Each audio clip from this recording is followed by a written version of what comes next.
Hello. अभी हम लोग लेखा शास्त्र में अध्याय 1 का अध्ययन कर रहे हैं, साझेदारी फर्मों का लेखांकन और उसके आधारभूत सिद्धांत। इसके अंतर्गत हमने परिभाषाओं को भी देखा, साझेदारी सलेख को भी देखा और कल के वीडियो में 2 आसान से प्रश्नों को हमने हल करना सीखा कि किस प्रकार से लाभ हानि नियोजन खाता बनाया जाता है। आज के इस वीडियो में कुछ 2 कठिन जो प्रश्न हैं उनको हम लोग हल करना सीखेंगे। तो मेरी सलाह ये है कि सबसे पहले प्रश्न को हल करने के पहले प्रश्न को कम से कम 2 बार पढ़ें, उसे समझें और जो महत्वपूर्ण बिंदु है उसको अंडरलाइन कर लें, जैसा कि मैंने यहाँ पे प्रश्न में किया है। ए और बी 3:2 में साझेदार हैं, जिसका अर्थ है 3:2 का अर्थ है कि जो भी लाभ या हानि होगा दोनों को 3:2 में बांटना है। उनकी पूंजी 40 और 30 हजार है। इसकी ज़रूरत हमको पूंजी पर ब्याज निकालने के लिए पड़ती है और ब्याज की दर दिया हुआ है 5% वार्षिक। तो जो 40 हजार और 30 हजार है उस पर 5% की दर से हम ब्याज की गणना करेंगे। उसके बाद ये भी कहा गया है कि बी को 3000 रुपये वार्षिक वेतन देना है। बी ने यह वेतन वर्ष 2013 में आहरित नहीं किया है और वर्ष 13 का लाभ वेतन देने के बाद 12,000 रुपया था और मैनेजर को इस राशि पर 5% कमीशन देना है। चूंकि 12,000 का लाभ बी को वेतन देने के बाद है, इसलिए लाभ हानि समायोजन खाता में बी के वेतन को हम नहीं लेंगे। तो आइए इस प्रश्न को हम हल करेंगे। सबसे पहले जो शुद्ध लाभ है 12,000, जो चौथी लाइन में लिखा हुआ है जिसको मैंने अंडरलाइन किया हुआ है, उसको पहले लाभ हानि समायोजन खाता के समाकलन पक्ष में लिख देंगे।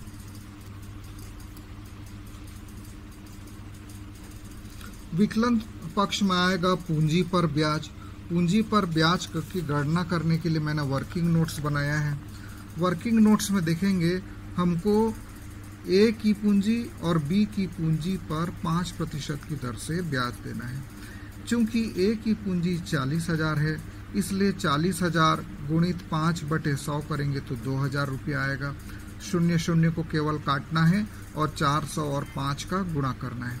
उसी प्रकार बी की पूंजी थी 30,000, उसका 5% होगा 1,500। तो इस जो पूंजी पर हमने ब्याज निकाला है इसको लाभ हानि समायोजन खाता के विकलन पक्ष में हम लोग लिख देंगे।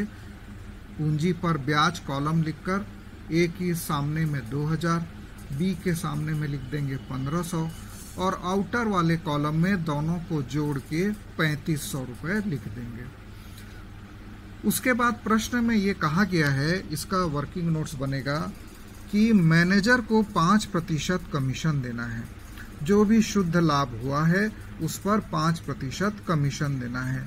तो हमारा शुद्ध लाभ जैसा कि प्रश्न में दिया हुआ है 12,000, उसका 5% हम लोग निकालेंगे तो ये आ जाएगा 600 रुपये। अब इस 600 रुपये को भी हम विकलन पक्ष में पूंजी पर ब्याज जहां लिखे हैं उसके नीचे में लिख देंगे मैनेजर का कमीशन और 600 रुपया उसको लिख देंगे। उसके बाद हम क्या करेंगे, दोनों पक्षों को देखेंगे और किस पक्ष का योग ज़्यादा है उसको पहले नीचे टोटल वाले कॉलम में लिख देंगे।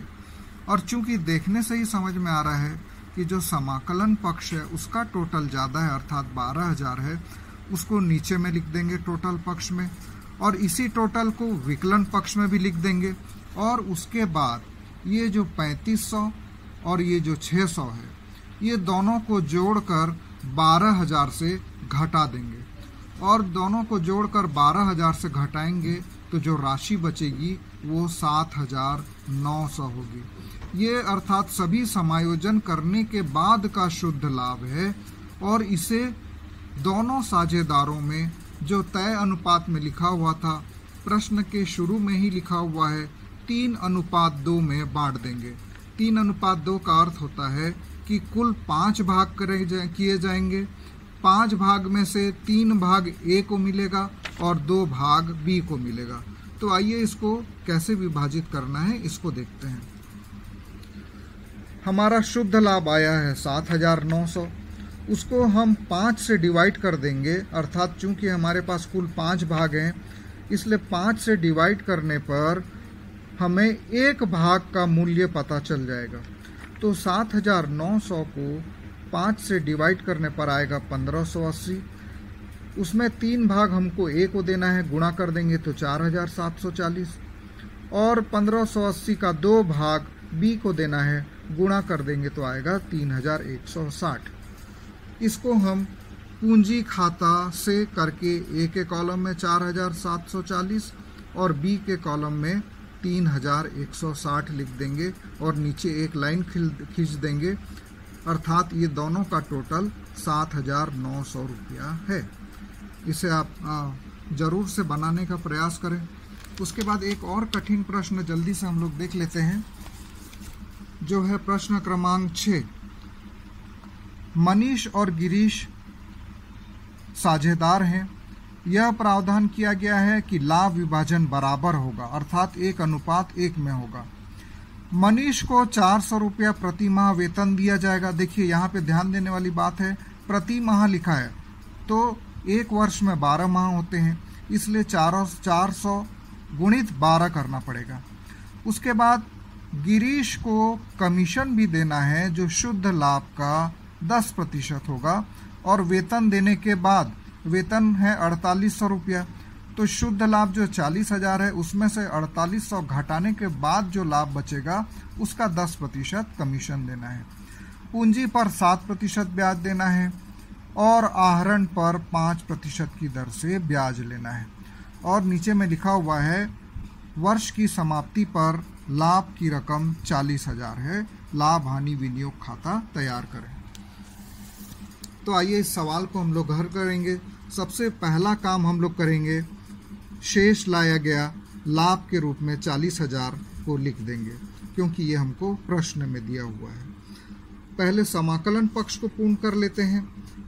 आहरण पर हमको ब्याज लेना है, प्रश्न में लिखा हुआ है 5% की दर से आहरण पर ब्याज लेना है और उनका आहरण की राशि लिखी हुई है। तो आइए हम लोग देखते हैं आहरण पर ब्याज की गणना। मनीष ने साल भर में 1,600 रुपया आहरण किया, 5% की दर से निकालेंगे तो ये 800 होगा। गिरीश ने 14,000 रुपया फर्म से निकाला, 5% की दर से निकालेंगे तो 700। केवल यही आइटम लाभ हानि नियोजन खाता के समाकलन पक्ष में आता है। इसको इस प्रकार से लिख देंगे, आहरण पर ब्याज खाता को मनीष के कॉलम में जाकर लिख देंगे 800 और गिरीश के में लिख देंगे 700, और ये दोनों के योग को आउटर कॉलम में लिख देंगे 1500। अब आते हैं कि विकलन पक्ष में क्या क्या आएगा। विकलन पक्ष जैसा कि हमने प्रश्न में पढ़ा, सबसे पहले हम वेतन दे देंगे। मनीष को 400 रुपया प्रति माह देना है, तो एक वर्ष में 12 माह होते हैं, दोनों को गुणा कर देंगे तो आ जाएगा 4800 रुपया। गिरीश को कमीशन भी देना है। कमीशन देने के लिए हमको ये निर्देश मिला है कि वेतन देने के बाद के लाभ में निकालना है। 40,000 रुपया हमारा शुद्ध लाभ था, उसमें जो वेतन है मनीष का वेतन उसको हम घटा देंगे और जितना शेष बचेगा अर्थात 35,200 उसका 10% अर्थात 3520 रुपया हम वेतन के रूप में दे देंगे। उसके बाद पूंजी पर ब्याज खाता मैंने पिछले 3 सवालों में आपको निकालने के लिए सिखाया है, फिर से एक बार सिखा दे रहा हूँ। जितनी पूंजी लिखी हुई है उसका दर लिखा होता है प्रश्न में। इस प्रश्न में 7% लिखा हुआ है। 1 लाख का 7% मनीष को देना है अर्थात 7,000। गिरीश की पूंजी है 80,000, उसका 7% हो जाएगा 5600 और कुल मिला के पूंजी पर ब्याज के रूप में 12,600 रुपया हम देंगे। इसको भी अब लिख देते हैं हम लोग अपने लाभ हानि नियोजन खाता के विकलन पक्ष में। पूंजी पर ब्याज खाता से मनीष को देंगे 7,000, गिरीश को देंगे 5,600, अब आ जाएगा 12,600। अब पहले सवालों की तरह दोनों पक्षों को हम देख लेंगे कि किधर का पक्ष ज़्यादा आ रहा है। इधर भी समाकलन का पक्ष ज़्यादा दिख रहा है, तो 41,500 टोटल लिख देंगे। इसी टोटल को हम लोग यहाँ पर भी लिख देंगे और उसके बाद ऊपर के जो 3 आइटम है 4800, 3520 और 12600, ये तीनों को जोड़कर 41,500 में घटा देंगे तो जो आएगा ये शुद्ध लाभ होगा 20,580। अब चूंकि प्रश्न में लिखा है कि दोनों बराबर के साझेदार हैं, इसलिए उनको बराबर बराबर वितरण कर देंगे। वर्किंग नोट्स में मैं आपको दिखाता हूँ। बराबर बराबर अर्थात दोनों को 2 से डिवाइड कर देंगे। इस जो लाभ है 2 से डिवाइड करेंगे तो मनीष को भी मिलेगा 10,290 रुपये और गिरीश को भी मिलेगा 10,290 रुपये।